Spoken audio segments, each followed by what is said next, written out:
ash south of here, so he's usually in a good spot. 30 Alpha Jacks for Kalapana.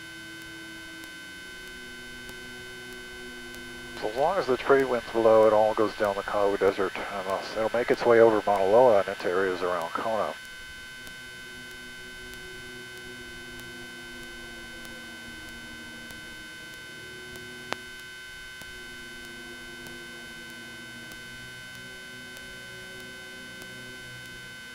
The other community is this one in front of us. This is Kalapana.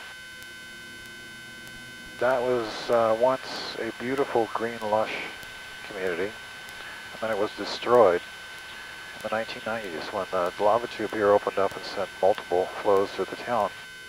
Now those people waited till the lava cooled and they rebuilt their homes on the lava. And they've lost 3 homes in the last 5 months as the tube has opened up and sent flows into their town, and they pretty much all still live there.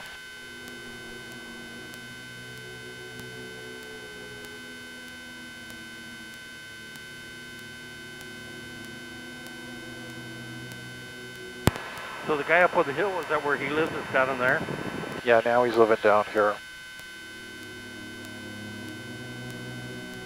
Did he hiked across the lava? Well, there's no active flows right now. But when there's flows, there's no way over it. Pretty beach, not all those entry, you should ride back in.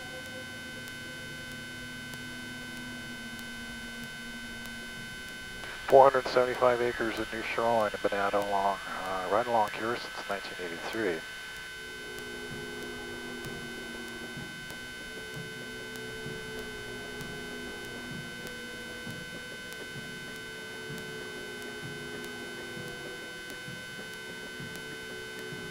Now the highway above the town, that road, used to continue all along there through the flow field to the Volcano National Park. It's going to be completely overrun by lava.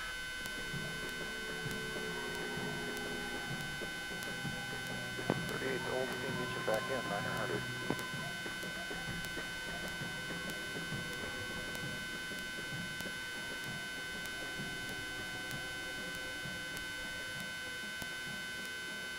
And on the left and right sides of the end of this road, you can see some things out here in the lava field. That white blotch there is what's left of the guy's metal roof from his house.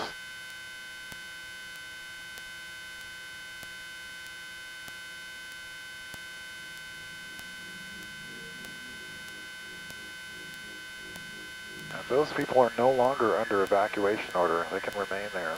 And you'll see, sometimes I'll see lava creeping along into their front yard, and they'll just be standing in their backyard watching it. Once it reaches down here, the lava's flowing very, very slowly. Because the terrain flattens out.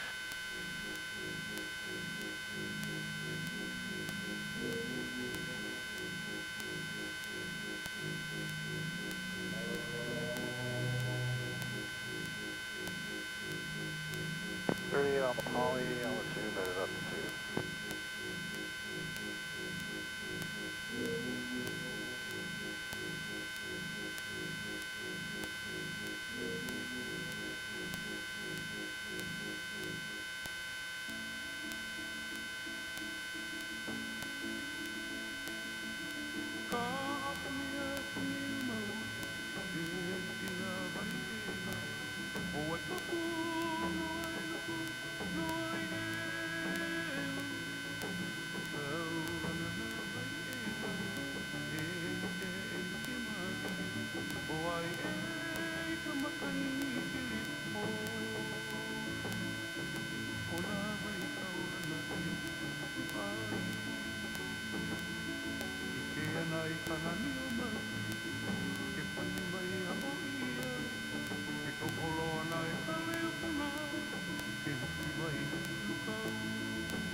We're going to head away from the flow field now over all this glass-covered Pahoehoe towards the rainforest. 3 lead on the tube, heading for lava tree.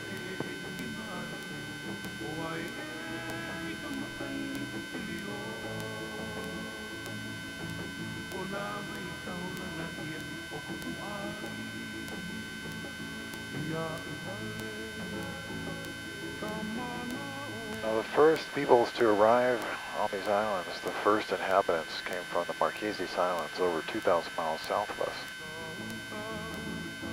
Sometime between the year 250 and 600 AD, they start to show up. They were driven away from their home island by the Tahitians. They had no choice. They had to either leave or die. And over the years, it's estimated that over 1 million Polynesians would die at sea under those conditions because they were forced away from their islands and had to leave. A lucky handful would find these islands. They would set sail on these giant double open-hulled canoes, 40, 60 feet long. And they would load up with pigs and chickens and dogs, things to plant, as much water as they could carry. And then they'd start looking for birds because they knew that the birds knew where the islands were.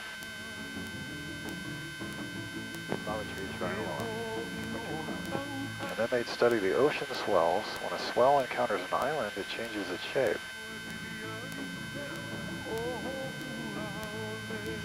And they'd study the shapes of the swells, and those were the methods that they devised for finding islands.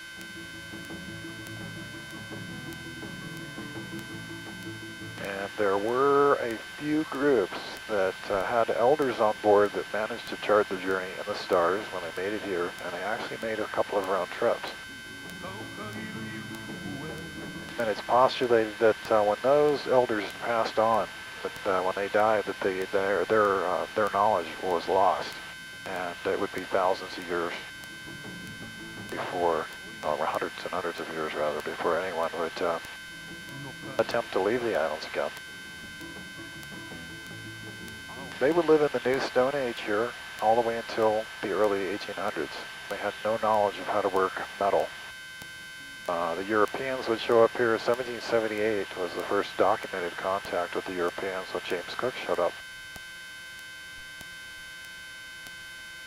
And Europeans and Americans would bring iron, rifles, gunpowder, and cannons. And that was the technology that Kamehameha would make best use of in his campaign to unify these islands. Now, off the right in the Eastern Rift here, just before the Cape Kamakahi there off the right, is an experimental geothermal facility. They've drilled down several thousand feet to a natural aquifer that sits above the magma. It's superheated water. They use that steam to turn turbines, and we have enough geothermal to run this whole island, but it's not very stable. There's a lot of seismic activity here. The holes end up closing up. But anytime they want to drill into Kilauea, they have to confer with and receive permission from the Pele practitioners here on the island. And Pele is the goddess of fire, volcanoes, war, and dancing. But those who hold her as their highest goddess must approve before they can drill. And that was determined in a court of law the last time they drilled without asking.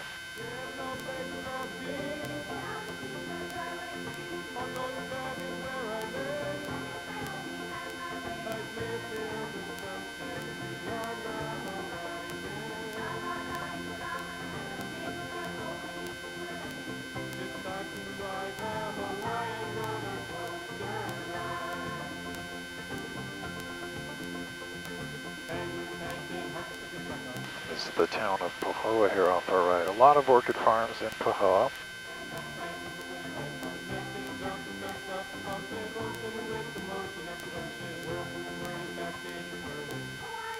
And this whole area along here was all devastated by the tsunami in 1946 and 1960. We had no tsunami warning system out here in 1946. They had no idea it was coming. That's the one that changed everything. The Pacific Tsunami Warning System was installed in 1948, and we were hit again in 1960 when Chile had an earthquake, the largest ever recorded. It sent about a 45-foot wave this direction and traveled about 500 miles an hour across the Pacific and hit this side of the island. So they take tsunamis very seriously here now.